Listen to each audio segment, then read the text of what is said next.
નમસ્કાર, હું Rinku Prajapati public Indian ન્યૂઝમાં આપનું સ્વાગત કરું છું। શરૂઆત કરીએ આજના સમાચારની। આણંદ જિલ્લામાં ચોમાસાના પ્રારંભે 12,000 હેક્ટર જમીનમાં વાવેતર।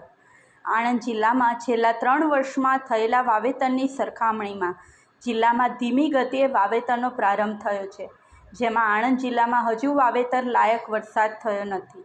જિલ્લામાં સરેરાશ 1.77 લાખ હેક્ટર જમીનમાં ચોમાસું સિઝનનું વાવેતર થાય છે। અપૂરતા વરસાદને કારણે તેમજ કેનાલોમાં પાણી હમણાં જ છોડવામાં આવતા માંડ 12,000 હેક્ટર જમીનમાં વાવેતર થયું છે, જેમાં આણંદ તાલુકામાં સૌથી વધારે, જ્યારે ખંભાત, તારાપુર અને ઉમરેઠ તાલુકાના ગામોમાં 1,000 હેક્ટર જમીનમાં હજી વાવેતર થયું નથી। આણંદ જિલ્લામાં વીતેલા એક સપ્તાહમાં છૂટાછવાયા ઝાપટાં પડી રહ્યા છે। વાતાવરણમાં ભારે ઉકળાટ વધ્યો છે। સામાન્ય ઝરમર જેવા વરસાદના કારણે ખેડૂતોમાં મૂંઝવણ જોવા મળી રહી છે।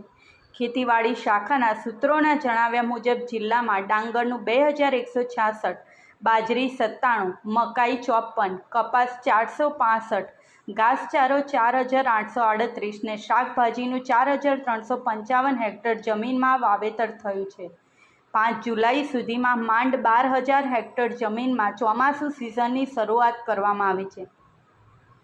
જોકે જિલ્લામાં હાલ 10,000 હેક્ટરથી વધુ જમીનમાં ધરુવાડિયા તૈયાર કરવામાં આવ્યા છે।